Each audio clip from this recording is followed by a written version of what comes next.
Hey everyone, welcome to Kernels where we discuss short films. Today's short film is, can't say the last of our early director series, but at least for the time being it is. We watched Two Cars, One Night from 2003, 2004. On the YouTube video that we watched, it said 2004, but if you search for it online, it says 2003. Yeah, It was directed and written by Taika Waititi. yeah. So it's like we've had some very big, prominent like directors. Like Paul Thomas Anderson was the last one, Wes Anderson, Hmm. and then Taika. And this one, I think, but like you can tell instantly from the characters that are used, it's New Zealand based and everything, which Yeah, Taika's from and everything. And so, but then it just follows like three kids just but I hanging out think with their parents. Yeah, I think a lot of his early work involved kids. And it's as I was watching it, it kind of was reminiscent of Wes Anderson, because Wes has places kids in adult roles. Like kids are in his films are more mature than the adults. Like the adults are very childish, the kids are very That is mature. true. Ah, This felt similar to that. Like the fact that there's three kids is the cast, and then an older man, but three kids sitting in a car waiting for, I'm guessing, their parents to leave a pub. yeah, that's what I kind of got. I was like, I saw a Yeah. hotel, but then I was like, they're not gonna stay overnight. But then it's like, are they just drinking and then come back out? But yeah, the kids, and it's hilarious. Like anytime a kid is cursing, because these kids were no more than like 10, 11 years old, and they're cursing like Well, sailors. he tried to be 16. He tried to be that didn't work out. There's no way that kid was driving that car. My brain was like, that is not a big enough kid for 16. But I love the fact that it was black and white. Like we talk about that a Hmm. decent amount, but it just gives a different look and feel to a film. And this was like not even many camera setups. It seemed like it was a very static. Okay, hey, we have a wide shot here, and then a couple of close-ups, but it kind of just rotated around those few camera setups, which was nice. Yeah, literally, like if you think about it, like you're watching the short film, literally he's either putting the camera on the hood to get the Hmm. close up for the kids, to the side of each car to get like Yeah, those side shots, or behind it. yeah. And literally, the behind shots were like just to show the hotel and all that stuff. I did notice that there was a lot of like symmetry to some of these shots. Yeah. There was like a lot of setup to place them in the middle, place the two, almost like sort of like a Wes Anderson thought Hmm. process, where it's like there's this frame that I see, and I'm gonna place these things in certain areas to Yeah. kind of draw the attention to certain areas. And it was Like I interesting, want you to look right here. So this is where right? I'm setting this up. And also like, but see that they're like the two cars are joined Hmm. because the characters are interacting, but then you see that distance from each other, where it's like it's almost like, how do you have privacy at like a drive-in movie theater when back then, when it was like Oh, you literally don't. the car was like right there? Yeah. But then you kind of do, because you kind of like close off the world, even though the world's just right there. Like you're close enough but far enough. Yeah, Because that's right. the crazy thing about like going to a drive-in. You don't hear the other person's audio, even though you're No. right there. Like you can reach your arm out the window and touch their car, but you still don't hear the audio for the most part. I don't know about nowadays. People got Bluetooth speakers and they probably use those, but when we used to go when we were kids and younger, There's that thing that you stuck yeah, in, you just or like toss the it on the window and you were good to go. thing that came out of the ground and everything. Hmm. And yeah, this Because is now they true. tell you to like tune to I guess they used to do that back then, but they tell you to tune to a radio station. Yeah, but So you, sadly, like even Patty and I, like, there's no drive-in movie theaters uh, that I know, I know of anymore. yeah, I know about one out here in San Jose. I think it's still open, but I don't know too many people that go. Such Like a when we were in college, we used experience, to, probably.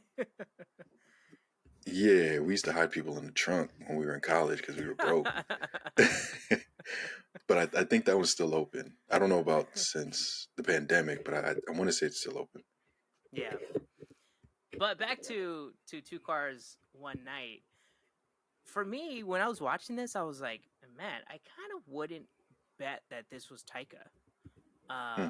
Like seeing the just from the general like sense of like, all right, these individuals sound either Australian. They all like, the whole time in my head, I was like, they sound like Butcher from from the boys.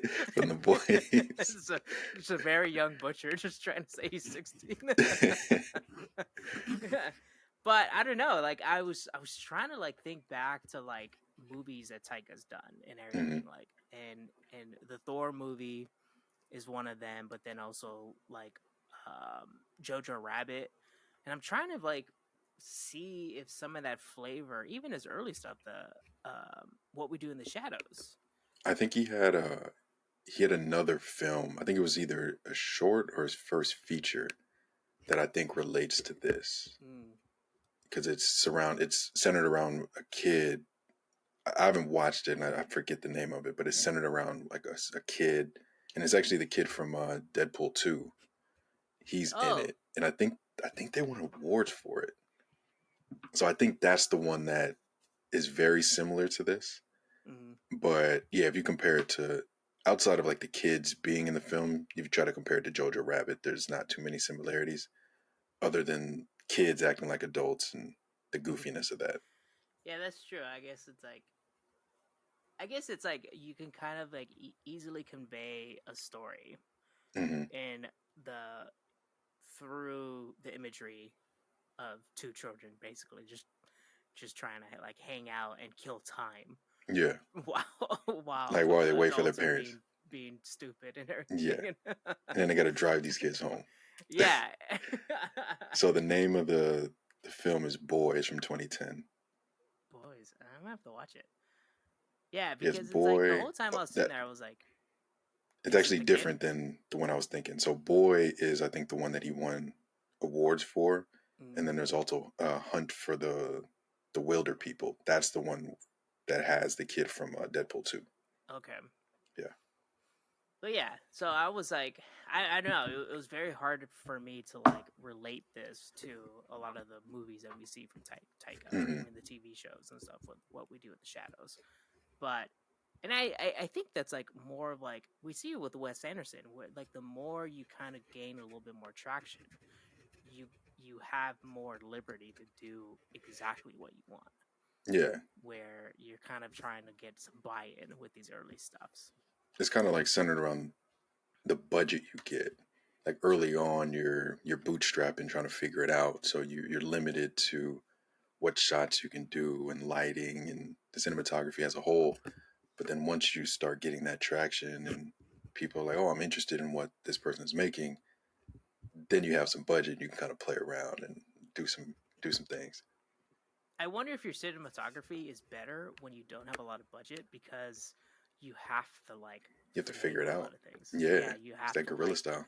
yeah, so but then when you start getting these big budgets like sadly the Marvel and Disney movies like begin to kind of wash away into each other and stuff and so like they're almost the same films I pretty much. I think that depends on the director as well, though. I don't think it's just like the studio Mm-hmm. and the budget. I think I guess you see it more in indie films.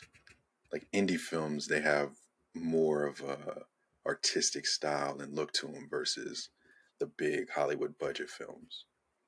Yeah, you almost kind of have to play it safe with the bigger budgets, Hmm. but indie films are like, hey, let's just Hey, try to let's just like try something. hit it out of the ballpark and stuff, and like, Yeah. yeah, like you said, try it. Let's try it and see what happens. Hmm. now, who do you recommend this to? Is this like only recommended to like Taika fans? That is a good question. I don't know. I enjoyed it. I think you enjoyed it as well. I don't have like a group of people I could really recommend it to. I would just say, like I've been saying for the last couple of weeks, like anyone interested in film school that wants to see where prominent directors started. I'll keep with that. Yeah, it's almost like short films are very unique because it's like you kind of have to go out of your way to watch them, Or even to and know about them too. yeah, to even know about them. Yeah, that's true. It's like we only know about these because we're trying to like actively search for short films Hmm. and things come onto our radar and stuff, and YouTube definitely helps. yeah, it's kind of nice that like these things can live on YouTube, and it's like no one really owns them, or I'm assuming someone does own them, but like it's like, oh well, we want people to watch this, so Yeah.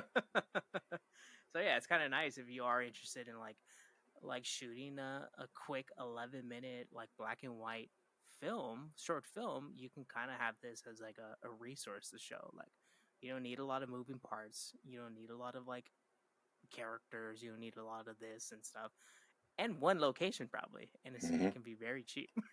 And a couple of busted up cars. Yeah, That's all so you it's need. super easy. But so we see So we anyway. think. So we assume.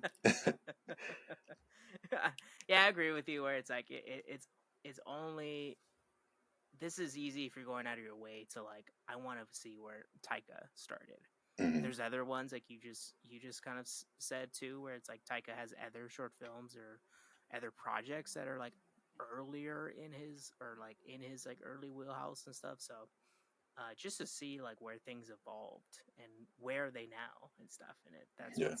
what's fun about this and everything, where you can kind of see where things started off at, and like when you have the ability to do whatever you want, you have great things come out of like some of these directors and stuff. So yeah, I don't know. I would definitely probably watch this again just to show.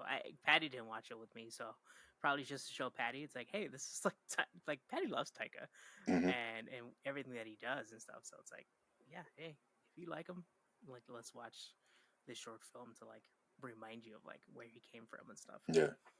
Yeah. Well, let us know if you've seen Two Cars One Night. It's a short film by Taika Waititi. We will put a link of the short film in our description below, and let us know if you liked it, disliked it in the comments. And please like and subscribe to Saturday Night Popcorn for more kernels like these.